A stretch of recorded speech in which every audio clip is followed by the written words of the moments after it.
Samajwadi party के अध्यक्ष अखिलेश यादव और कुंडा से विधायक रघुराज प्रताप सिंह उर्फ राजा भैया की दूरियां बढ़ती जा रही हैं। अब तक राजा भैया को पहचानने से इनकार करने वाले अखिलेश यादव ने राजा भैया पर सबसे बड़ा हमला बोला है। उन्होंने राजा भैया का नाम लिए बिना मायावती का जिक्र किया और जिक्र ऐसा किया है कि राजा भैया सुनेंगे तो हैरान हो जाएंगे। ये रिपोर्ट देखिए। अखिलेश को याद आया मायावती का वो फैसला जो राजा भैया के बारे में लिया था।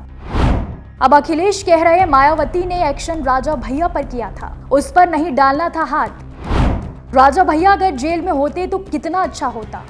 आखिर अखिलेश ने राजा भैया से ऐसा क्यों कहा?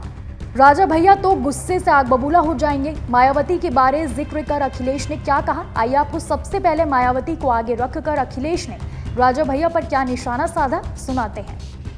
ये चाचा भी जा चुके हैं, हम भी उसके घर जा चुके हैं। ये क्यों कार्रवाई हो रही है, आपको ये सोचना चाहिए क्यों कार्रवाई हो रही है। और हर स्तर पे वकीलों के जो हमें सहयोग लेना पड़ता है वो भी हम ले रहे हैं, कानूनी मदद दे रहे हैं। आर्थिक रूप से भी जितना तोड़ा जा सकता है तोड़ा जा रहा है। और आप टाइमलाइन देखिए कि मुकदमे कब दर्ज हो रहे हैं, वो टाइमलाइन देखिए आप। पुलिस कप्तान, इससे पहले बहुत पहले जो पुलिस कप्तान थे तो मैंने बात की उनसे, तो उनकी बातों से लगा कि उनके ऊपर कोई दबाव है जिसके कारण वो लगातार झूठी एफआईआर लिखाने वाले कौन लोग हैं? देखिए, वो घबराए लोग हैं जिन्हें चुनाव हारना निश्चित है। चुनाव हारेंगे वो लोग जो एफआईआर लिखा रहे हैं, वो चुनाव हारेंगे। उन्हें कोई भी गणित चुनाव नहीं जिता सकता। और मैं आपको याद दिला दूं, वो बातें याद नहीं दिलानी चाहिए। बहुजन समाज पार्टी ने कोई फैसला लिया था उस दिन में, वो फैसला मुझे बदलना नहीं चाहिए। अखिलेश ने कहा कि मायावती ने उस समय कुछ फैसले लिए थे, मुझे वो फैसले बदलने नहीं चाहिए थे। राजा भैया को आड़े हाथों लेते हुए कहा कि हालांकि ये मौका कहने का नहीं है, तो ऐसे में सवाल है कि मायावती ने आखिर राजा भैया के बारे में क्या फैसला लिया था जिससे अखिलेश यादव ने उस फैसले को वापस लिया था। चलिए पूरी कहानी से आपको वाकिफ कराते हैं। दरअसल प्रतापगढ़ के कुंडा विधानसभा सीट से समाजवादी पार्टी के प्रत्याशी गुलशन यादव के खिलाफ लगातार मुकदमे और कुर्की की कार्रवाई हो रही है। इस कार्रवाई को लेकर सपा मुखिया अखिलेश यादव ने कुंडा से राजा भैया को आड़े हाथों लिया है।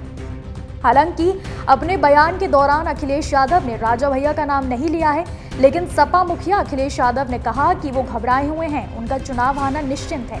अखिलेश ने कहा कि जो लोग एफआईआर लिखवा रहे हैं वो चुनाव हारेंगे, उन्हें कोई गणित चुनाव नहीं जिता सकता है। इसके साथ ही पूर्व मुख्यमंत्री अखिलेश यादव ने राजा भैया के खिलाफ अब तक का सबसे बड़ा हमला बोलते हुए कहा कि बहुजन समाज पार्टी ने कोई फैसला लिया था, वो फैसला मुझे बदलना नहीं चाहिए था।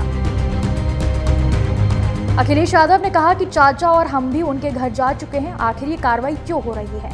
आर्थिक रूप से जितना तोड़ा जा सकता है वो तोड़ा जा रहा है। मुकदमे दर्ज होने की टाइमलाइन देखिए कि मुकदमे कब दर्ज हो रहे हैं। इससे पहले जब हमने पुलिस कप्तान से बात की थी तब उनकी बातों से लग रहा था कि उन पर बहुत दबाव है, जिसके कारण झूठी एफआईआर लिखवाई जा रही है। फिर लिखवाने वाले घबराए हुए लोग हैं। बता दें कि कुंडा से विधायक राजा भैया सपा सरकार में मंत्री रह चुके हैं और उनकी गिनती सपा संरक्षक मुलायम सिंह यादव के करीबियों में होती थी। राजा भैया अखिलेश यादव के भी करीबी माने जाते थे, लेकिन सत्ता बदलते ही दोनों नेताओं के बीच खटास पैदा हो गई थी। एक समय में राजा भैया और बसपा सुप्रीमो मायावती की लड़ाई भी किसी से छुपी नहीं है। मायावती की सरकार में राजा भैया को आधी रात में जेल भेज दिया गया था और उन पर पोटा तक लगा दिया गया था। साल 2002 में बसपा सुप्रीमो मायावती यूपी की मुख्यमंत्री थी, तब उन्होंने कुंडा से विधायक राजा भैया के खिलाफ पोटा की कार्रवाई करते हुए उन्हें आधी रात घर से गिरफ्तार करवा लिया था। इस गिरफ्तारी का आरोप मायावती पर लगा था। राजा भैया करीब 11 महीने जेल में रहे थे। मायावती के हटने के बाद 2003 में जब मुलायम सिंह यादव मुख्यमंत्री बने तब राजा भैया पर से पोटा हटा लिया गया था और वो जेल से बाहर आ गए थे। राजा भैया और मायावती के बीच अदावत लगातार बढ़ती जा रही थी। कहा तो यहाँ तक भी जाता है कि मायावती की सरकार आते ही राजा भैया जेल चले जाते हैं। ये कहना भी गलत नहीं होगा कि राजा भैया का जितना नुकसान बसपा सुप्रीमो मायावती ने किया है उतना शायद ही किसी सरकार में हुआ हो। मुलायम सिंह यादव की सरकार में राजा भैया की तूती बोलती थी, उन्हें जेल मंत्रालय तक दे दिया गया था। राजा भैया बीजेपी और सपा की सरकार में मंत्री रह चुके हैं। मायावती की सरकार गिराने का आरोप राजा भैया पर लगता रहा है। इसी वजह से मायावती राजा भैया से नाराज रहती हैं।